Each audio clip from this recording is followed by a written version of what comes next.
এক সপ্তাহের মধ্যে যদি আওয়ামী লীগের নিবন্ধন বাতিল নিয়ে কোন সিদ্ধান্ত অথবা কার্যক্রম শুরু না হয়, যদি গ্রেপ্তার করা না হয়, আমার ভাই বোনেরা হত্যার শিকার হয়, এক সপ্তাহ সময় দিলাম। যদি তারা না পারে এক সপ্তাহ পরে অর্থাৎ আগামী 29শে ডিসেম্বর রবিবার দুপুর 1টায় ইনকিলাব মঞ্চ আপামর দেশপ্রেমিক ছাত্র জনতা এবং জুলাই যোদ্ধাদেরকে সাথে নিয়ে সচিবালয় ঘেরাও এবং অবস্থান কর্মসূচি ঘোষণা করছে। সংগ্রামী সাথী ও বন্ধুগণ, আজকে সারাদিন আমরা 3টে দাবিতে অনশন করেছি। প্রথম দাবি, অনতি বিলম্বে গণহত্যাকারী আওয়ামী লীগের নিবন্ধন বাতিল করতে হবে। দ্বিতীয় দাবি, অতি সত্বর কেন্দ্র থেকে শুরু করে ইউনিয়ন পর্যন্ত সন্ত্রাসী গণহত্যাকারী আওয়ামী লীগের যত কমিটি আছে, এই কমিটির মধ্যে যত সন্ত্রাসী আছে, আগামী গুপ্ত হত্যা বন্ধ করার জন্য অনতি বিলম্বে এই আওয়ামী লীগের কমিটির সন্ত্রাসীদেরকে গ্রেপ্তার করতে হবে। 3, আমাদের এই জুলাই আন্দোলনে আমাদের যত জুলাই যোদ্ধা আছে, বিপ্লবী আছে, ইউনিয়ন থেকে রাজধানী পর্যন্ত প্রত্যেকের জীবনের সম্পূর্ণ নিরাপত্তা নিশ্চিত করতে হবে।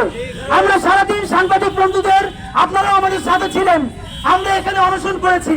আপনাদের মাধ্যমে জানাচ্ছি, প্রধান উপদেষ্টার PS1 এইমাত্র আপনাদের সামনে থেকে এসে আমাদের স্মারকলিপি গ্রহণ করেছেন এবং তিনি বলেছেন, যিনি একান্ত সচিব প্রধান উপদেষ্টার, তো তিনি এখনই যে প্রধান উপদেষ্টা মহোদয়ের কাছে আমাদের এই স্মারকলিপি প্রদান করবেন এবং তাদের কনসার্ন আমাদেরকে অবহিত করবেন।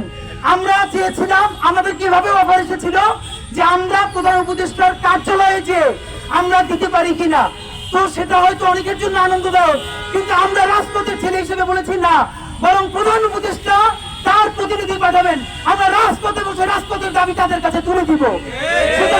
Double million offer, Walton fridge কিনে পেতে পারেন 20 লক্ষ টাকা, রয়েছে কোটি কোটি টাকার নিশ্চিত উপহার। রাজপথে বসে আজকে শাপলার শহীদ রেহানের বড়ির মাধ্যমে আমরা প্রধান উপদেষ্টার প্রতিনিধির কাছে, পিএস এর কাছে আমরা আমাদের স্মারকলিপি পৌঁছে দিয়েছি। এবার আপনাদেরকে জানাই, এই 3 দাবি আগামী 7 দিনের মধ্যে এই 3 দাবির উপরে সরকারকে গুরুত্বপূর্ণ সিদ্ধান্ত গ্রহণ করতে হবে। শুধু সিদ্ধান্ত গ্রহণ করলে হবে না, কবে সে আওয়ামী লীগের নিবন্ধন বাতিল করবে, সে কবে কসাই লীগের প্রত্যেকটা কমিটিকে গ্রেপ্তার করবে এবং জনজীবনকে কিভাবে নিরাপদ করবে, এর ভিজিবল ইমপ্রুভমেন্ট তাকে করে দেখিয়ে সংবাদ সম্মেলন করতে হবে। যদি সেটা না পারে, এর মানে আগামী 1 সপ্তাহের মধ্যে যদি আওয়ামী লীগের নিবন্ধন বাতিল নিয়ে কোন সিদ্ধান্ত অথবা কার্যক্রম শুরু না হয়, যদি গ্রেপ্তার করা না হয়, আমার ভাই বোনেরা হত্যার শিকার হয়, 1 সপ্তাহ সময় দিলাম। যদি তারা না পারে এক সপ্তাহ পরে অর্থাৎ আগামী 29শে ডিসেম্বর রবিবার দুপুর 1টায় ইনকিলাব মঞ্চ আপামর দেশপ্রেমিক ছাত্র জনতা এবং জুলাই যোদ্ধাদেরকে সাথে নিয়ে সচিবালয় ঘেরাও এবং অবস্থান কর্মসূচি ঘোষণা করছে। যদি 1 সপ্তাহের মধ্যে আওয়ামী লীগের নিবন্ধন বাতিলের ব্যাপারে কোন দৃশ্যমান উন্নতি দেখা না যায়, সন্ত্রাসীদের গ্রেপ্তারের উন্নতি দেখা না যায়, আগামী 29শে ডিসেম্বর রবিবার দুপুর 1টায় আমরা সচিবালয় ঘেরাও করব, অবস্থান কর্মসূচি গ্রহণ করব।